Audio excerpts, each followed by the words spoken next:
আসসালামু আলাইকুম। বরবাদ পাইরেসির কবলে।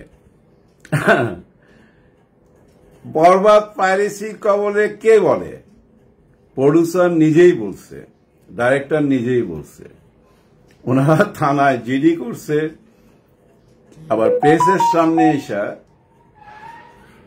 বরবাদ পাইরেসি হয়ে গেছে এই কথাটা বলছে। এই কথাটা না বললেই হইতো, কারণ কি জানেন, এটা তো কেউ জানে না পাইরেসি হয়েছে। আপনারা যদি নিজে আইসা বলেন মিডিয়ার সামনে, তখন তো মানুষ লিঙ্ক খুঁজতে থাকে। আর পাইরেসি যে ছবি হয় না, ওই ছবি সুপার হিট হয় না। এটা আমার ব্যক্তিগত মতামত, একদম ব্যক্তিগত। ফ্লপ ছবির পাইরেসি হয় না, আর পাইরেসি হলে ছবির কোনো ক্ষতি হয় না। জওয়ান যখন রিলিজ হয়েছে, আমি 48 ঘন্টার মধ্যে আমি ঢাকায় বৈশা জওয়ান দেখছি। বোম্বেতে যখন রিলিজ হয়েছে, কি হয়? কিছু হয় না। আবার কিছু অভিযোগ করছে ওনারা, ওই যে থানায় জিডি করছেন, খন্ড খন্ড অংশ, ওই যে হলের থেকে মানুষ ছবি তুলে নিয়ে যায়, ওইগুলা ছাড়তেছে। আবার অনেকে টিকটক করতেছে।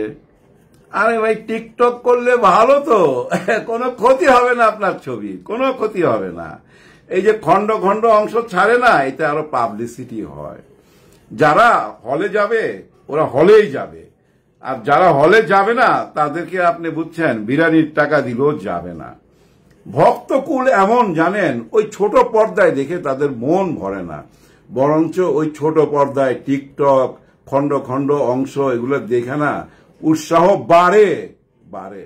যুগ চেঞ্জ হয়েছে তো, আগে মুখে পাবলিসিটি থাকতো, এখন ওই যে অতি উৎসাহতে হলের থেকে একটা অংশ নেয়, চালায়া দেয়। কিন্তু ওই ছোট পর্দায় ঘোলা ঘোলা দেখা যায়, ওইটা দেখে কি মন ভরে? মন ভরে না ভক্তদের। যারা ভক্ত তারা সিনেমা হলে যাবেই। যাই হোক, এবার আসে একটা মজার ব্যাপার। আমার একজন মানুষের সাথে আলাপ হইল গতকালকে। উনি পুলিশের বড় একজন অফিসার, কিন্তু উনি হলে যে সিনেমা খুব কম দেখে। বরবাদ 2 বার দেখছে।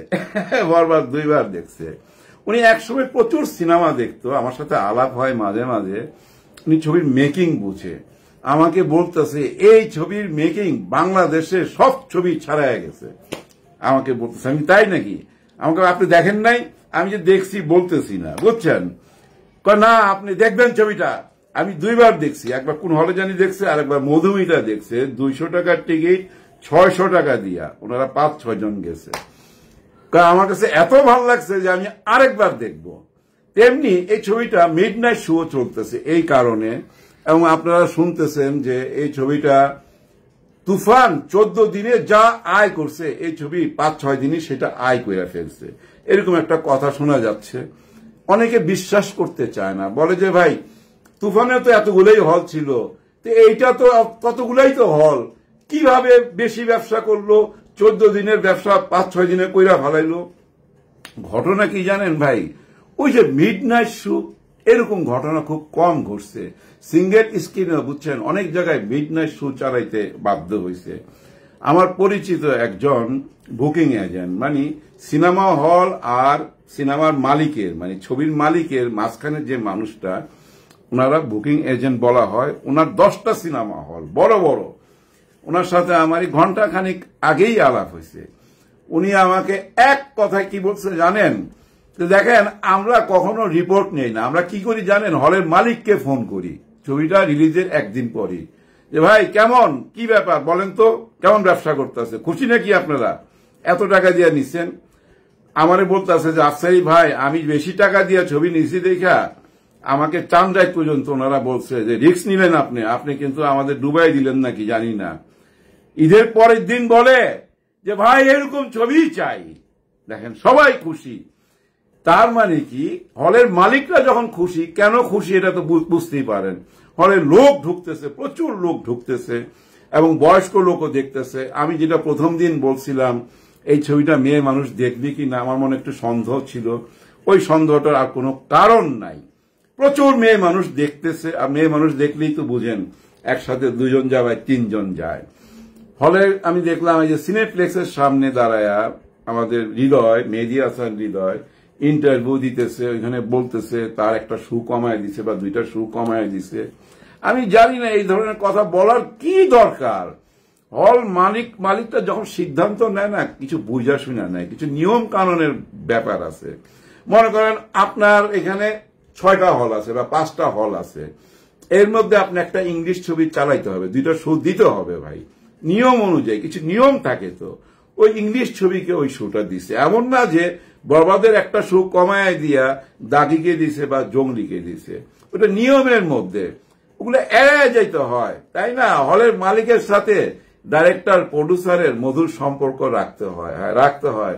আমরা যদি বলি এটা হলের মালিক কেন করলো, আমাদের ছবি তো অনেক চাহিদা, ব্ল্যাকের টিকিট বিক্রি হইতেছে, দিস অ্যান্ড দ্যাট, কেন শো কমাইলো, তাতে দূরত্ব বাড়ে। নিয়ম কানুনের ব্যাপারগুলো মাইনা নিতে হবে। একটা শো কমাইলে কি আসে যায়? কিচ্ছু আসে যায় না। এই যে একটু আগে বললাম ছোট ছোট খন্ড খন্ড এই যে সিকোয়েন্স গুলো আসতেছে, কোনো ক্ষতি হবে না ম্যাডাম। হ্যাঁ, প্রডিউসারকে বলতেছি, নতুন প্রডিউসার ঘাবড়ায় গেছে, ওনার 8 মিনিটের বক্তব্য শুনছি আমি, উনি পুরাই একদম নার্ভাস হয়ে গেছেন, উনার মন ভেঙে গেছে।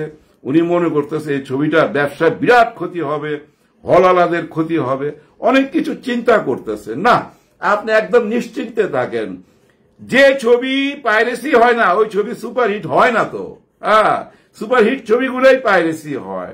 আপনাকে অনেক টেনশনে রাখছে একটা ডাইরেক্টর, আমি জানি প্রথম থেকেই সে বইলা বেড়াইতেছিল যে ওই বরবাদের সেল কমে যাবে, আমার ছবি মানুষে দেখবে, পচা শামুকে যে পা কাটে সেটা সে প্রমাণ করে দিবে। উনি একটু ডিস্টার্ব করছে আপনাকে, যাই হোক, উনার নামও নিতে চাই না, উনার ছবিরও নাম নিতে চাই না, যেহেতু ছবিটা রানিং, মাত্র 8-9টা বা 10টা হল নিয়ে আসছে, কেন আসছে আমি জানি না। প্রডিউসারের মন খারাপ শুনছি, কিন্তু প্রডিউসার বুদ্ধি নেয় নাই।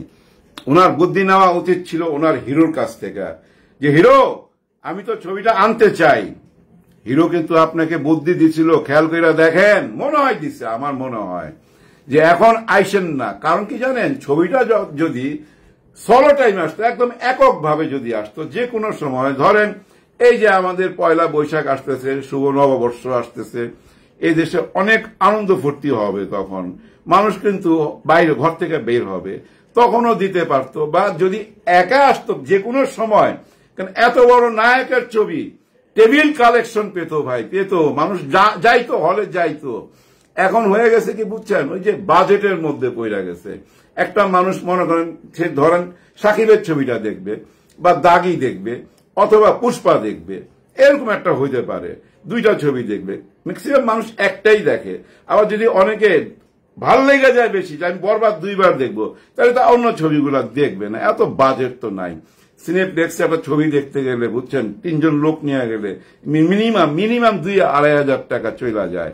আবার হলের মধ্যে জানেন ওই যে পাশে একটা ছিদ্রি রাখছে সিটের মধ্যে, পপকর্ন রাখার, কোক রাখার, এগুলো আবার না থাকলে ব্যাপারটা জমে না, তাই না? ব্যাপারটা জমে না। যাই হোক, সিঙ্গেল স্ক্রিন বলেন আর ডবল স্ক্রিন বলেন, যাই বলেন, ছবি ভালো হইলে সব জায়গায় চলবে, আর ছবি খারাপ হইলে সিনেপ্লেক্সও চলে না, সিঙ্গেল স্ক্রিনও চলে না, এবং যেই থাকুক না ওই ছবিতে চলবে না। ছবির গল্প ভালো না হইলে, স্ক্রিন প্লে ভালো না হইলে, ব্যাকগ্রাউন্ড মিউজিক ভালো না হইলে, ফটোগ্রাফি ভালো না হইলে, এডিটিং ভালো না হইলে, গল্প ভালো না হইলে, বহুত কিছু দেখতে হয় ভাই। নতুন লোকেশন লাগে, নতুন গান লাগে। তো গানের কথা যখন বললাম, একটা ব্যাপার আপনাদের সঙ্গে শেয়ার করি। প্রিয়তমা হ্যাঁ, প্রিয়তমা তো করছি, ওটা তো আগে একবার বলছিলাম, আবার বলি। প্রিয়তমার একটা গানই ভাই, একটা গান ব্যবসা করছে 1 কোটি টাকার কাছে। আর এই যে তুফান ছবির সবগুলা গান ব্যবসা করছে 4 কোটি টাকার উপরে। হ্যাঁ, এই তুফান ছবি বাদ দেন, শুধু গান একটা কন্টেন্ট আলাদা যদি ধরেন, এরকম ব্যবসা করছে। কিন্তু এবার ঈদে এরকম কিছু কিন্তু দাঁড়ায় নাই। কে ফোন করলো ভাই রাখি এখন, হ্যাঁ, তেমন কিছু দাঁড়ায় নাই, গান আমার কানে বাজে নাই, এটাই সত্য কথা। কেন জানি আমার মনে হয় ওই যে প্রিয়তমার মতো বা ওই যে তুফানে যেমন গান ছিল, ওরকম গান আমি পাইনি। জানি না, যদি পায়ে থাকেন আপনারা, কোন গানটা আপনাদের ভালো লাগছে একটু কমেন্ট করে জানাবেন।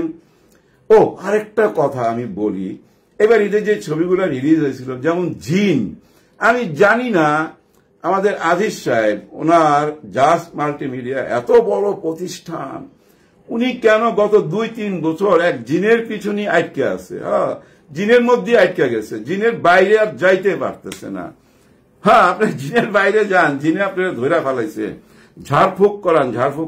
হ্যাঁ, কোন হুজুর ধরা ঝাড়ফুঁক করায়া এই জিনের থেকে বাইরে যান, নতুন নতুন কিছু দেন।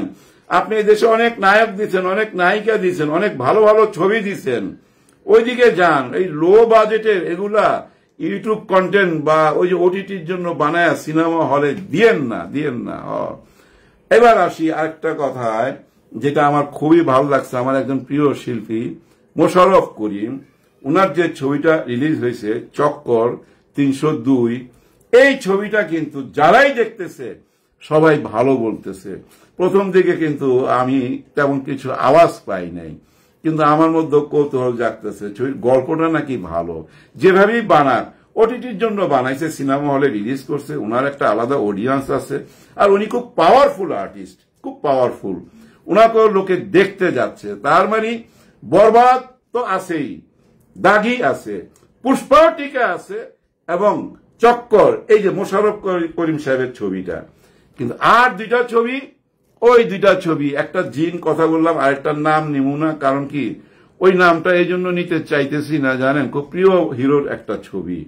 এর কারণটা বুঝছেন, ওই অরিজিনাল ডাইরেক্টর না, ছবিটা যে ডিস্ট্রিবিউশন নিছে, যে বলছিল 50 শামুকে পা কাটা যাইবে, এই বানরটা ভাই, এই বানরটা এই ডুবাইছে, এই বানরটার বুদ্ধিতে প্রডিউসার ডুবছে, জানেন, প্রডিউসার এই বানরটার কথা ডুবছে। এর কথা কেউ বিশ্বাস করেন না, একেবারেই একটা ফটকাবাজ, সত্যি একটা ফটকাবাজ। যাই হোক, ওর নিয়ত পুরা হয় নাই, ও খুব খুশি হইতো বরবাদ খারাপ গেলে, হ্যাঁ খুব খুশি হইতো। যাই হোক, সবার জন্যই দোয়া করবেন, সবগুলো ছবি ভালো যাক। আল্লাহ হাফেজ।